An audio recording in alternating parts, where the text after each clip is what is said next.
Hello दोस्तों, कैसे हो आप सब। Welcome back to job university में प्रकाश। आईडीबीआई यानी industrial development bank of India में असिस्टेंट मैनेजर के पोस्ट में टोटल 600 वैकेंसीज रिलीज की गई है। तो चलिए बात करते हैं यहाँ अप्लाई करने की एलिजिबिलिटी क्राइटेरिया क्या रहती है, एज लिमिट क्या रिक्वायर्ड है, सिलेक्शन प्रोसेस कैसा रहने वाला है, एग्जाम पैटर्न कैसा रहेगा। साथ ही साथ बात करेंगे यहाँ सिलेक्शन के बाद आपकी सैलरी क्या रहने वाली है, जॉब प्रोफाइल क्या रहती है एंड इंपॉर्टेंट डेट्स क्या क्या है। इससे पहले जो आईडीबीआई में असिस्टेंट मैनेजर के पोस्ट में रिक्रूटमेंट होती थी वो पीजीडीबीएफ के थ्रू होती थी, यानी कि पीजीडीबीएफ आपको एक कोर्स करना होता था एंड कोर्स कंप्लीट होने के बाद आप डायरेक्टली आईडीबीआई में असिस्टेंट मैनेजर के पोस्ट में ज्वाइन करते थे।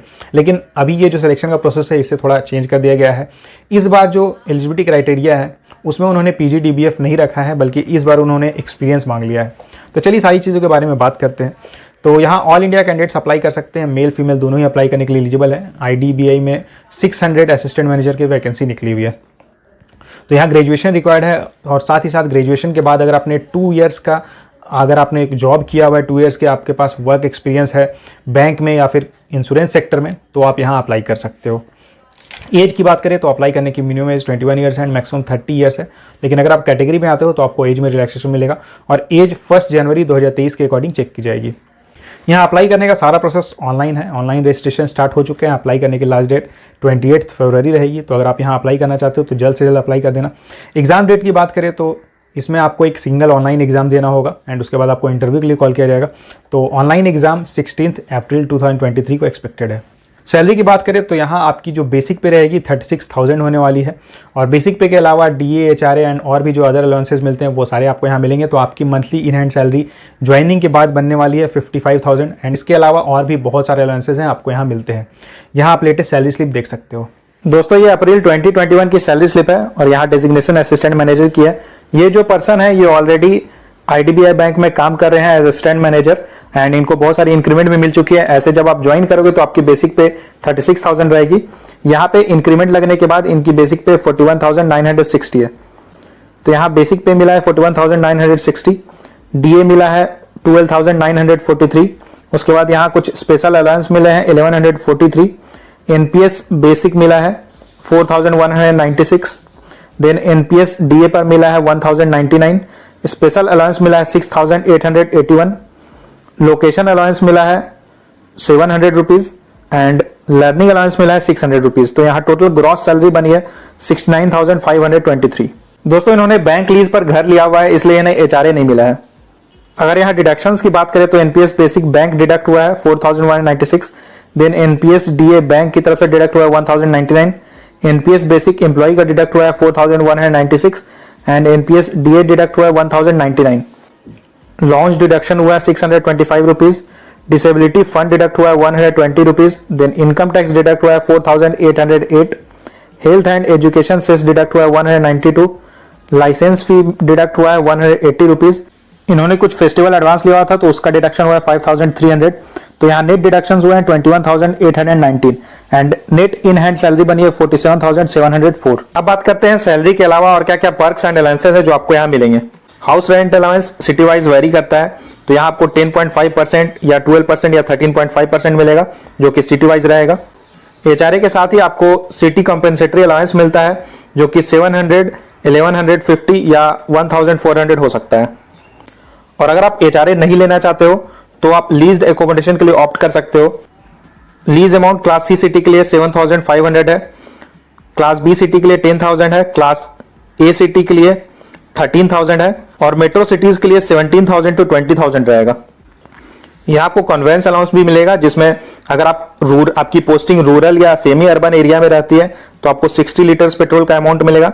अगर आपकी पोस्टिंग अर्बन एरिया में रहेगी तो आपको 105 लीटर्स पेट्रोल का अमाउंट मिलेगा और अगर आपकी पोस्टिंग मेट्रो सिटी में होती है तो आपको 140 लीटर्स पेट्रोल का अमाउंट मिलेगा।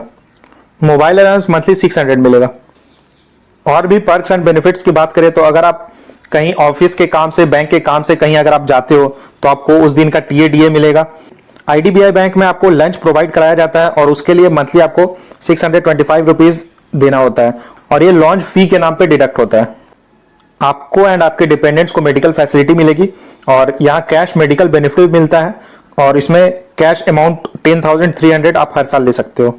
यहाँ आपको लीव फेयर कॉन्सेशन भी मिलता है जो कि हर साल 12,500 मिलेगा। आईडीबीआई में असिस्टेंट मैनेजर के पोस्ट पे ज्वाइन करने के बाद टायर 3 सिटी में आपकी एनुअल सीटीसी 9 लाख रहेगी और मेट्रो सिटीज़ में आपकी एनुअल CTC 12 लाख रहेगी। सिलेक्शन के बाद आपको IDBI में एज असिस्टेंट मैनेजर के पोस्ट में 1 ईयर की प्रोबेशन पीरियड सर्व करनी होती है एंड उसके बाद आपकी कंफर्मेशन होती है। एंड यहाँ पोस्टिंग की अगर बात करें तो आपकी ऑल इंडिया में आपकी कहीं भी पोस्टिंग होती है। IDBI की जहाँ भी ब्रांचेस है आपको वहाँ पोस्टिंग दी जा सकती है। सिलेक्शन प्रोसेस की बात करते हैं तो सबसे पहले आपको यहाँ एक ऑनलाइन एग्जाम देना होता है। ऑनलाइन एग्जाम क्लियर करने के बाद आपको डॉक्यूमेंट वेरिफिकेशन एंड इंटरव्यू के लिए कॉल किया जाता है एंड उसके बाद आपका मेडिकल टेस्ट होता है। ऑनलाइन टेस्ट की बात करें तो ऑनलाइन टेस्ट में मल्टीपल चॉइस क्वेश्चंस पूछे जाते हैं। टोटल 2 आवर्स का आपका एग्जाम होता है। टोटल 200 क्वेश्चंस पूछे जाएंगे एंड मैक्सिमम मार्क्स 200 रहता है। तो रीजनिंग एंड डेटा इंटरप्रिटेशन से 60 क्वेश्चंस पूछे जाएंगे, मैक्सिमम मार्क्स 60 रहेगा। इंग्लिश से 40 क्वेश्चंस पूछे जाएंगे, मैक्सिमम मार्क्स 40 रहेगा। क्वांट से 40 क्वेश्चंस पूछे जाएंगे, मैक्सिमम मार्क्स 40 रहेगा।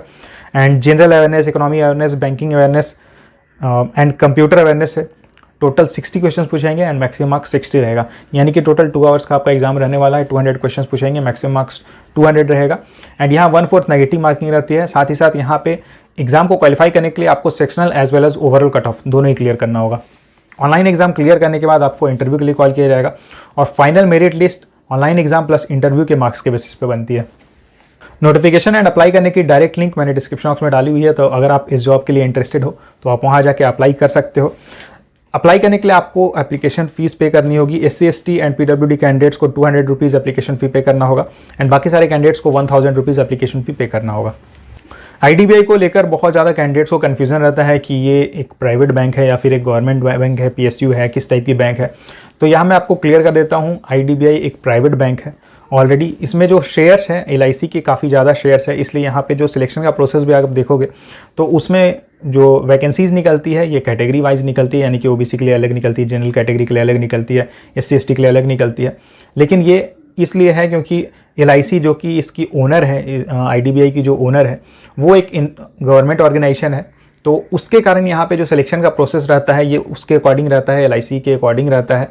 यानी कि पहले जो यहाँ पे सिस्टम रहता था कि कैटेगरी वाइज वैकेंसीज रिलीज़ की जाती थी, तो अभी भी वही प्रोसेस चल रहा है, सैलरी वगैरह भी वही दी जा रही है।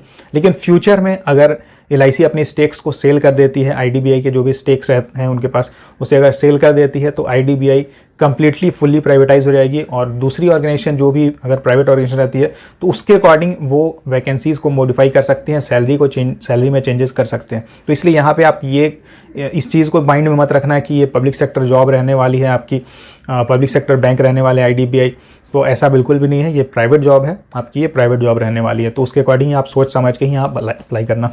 जॉब प्रोफाइल की बात करें तो जॉब प्रोफाइल जैसा कि आप एक देखते हो असिस्टेंट मैनेजर की जैसी जॉब प्रोफाइल रहती है किसी भी प्राइवेट बैंक में, उस तरह की आपकी जॉब प्रोफाइल रहती है IDBI में। यहाँ भी आपको टारगेट्स वगैरह भी दिए जाते हैं। एंड जो नॉर्मल प्रोबेशनरी ऑफिसर जो आप देखते हो पब्लिक सेक्टर बैंक में, जो उनकी जॉब प्रोफाइल रहती है, जैसा वो उनको काम करना होता है, पब्लिक डीलिंग वगैरह करनी होती है, लोन्स वगैरह का प्रोसेस करना होता है, तो वो सारी चीज़ें आपको यहाँ पर करनी होगी। लेकिन IDBI की जो अभी वर्क कल्चर है ये बिल्कुल प्राइवेट जैसी हो चुकी है, क्योंकि ऑलरेडी प्राइवेट बैंक है तो इसमें वर्क कल्चर भी प्राइवेट जैसा ही देखने को मिलता है। तो उसके लिए आप रेडी रहना। एंड अच्छी अपॉर्चुनिटी निकली हुई क्योंकि सैलरी अभी काफ़ी अच्छी वो ऑफर कर रहे हैं। तो इसलिए यहाँ अगर आप यहाँ इंटरेस्टेड हो IDBI में असिस्टेंट मैनेजर के पोस्ट में अगर आप ज्वाइन करना चाहते हो तो आप यहाँ अप्लाई ज़रूर करना। तो ये थी IDBI असिस्टेंट मैनेजर के नोटिफिकेशन से रिलेटेड सारी डिटेल्स। इससे जुड़ा अगर आपका कोई सवाल रहता है, कुछ भी कन्फ्यूजन रहता है, कोई क्वेरी रहती है, तो आप मुझे कमेंट करके पूछ सकते हो। एंड आप कमेंट करके ज़रूर बताना आप इस पोस्ट में अप्लाई करने वाले हो या इस जॉब में अप्लाई करने के लिए आप इंटरेस्टेड हो या नहीं। Thank you.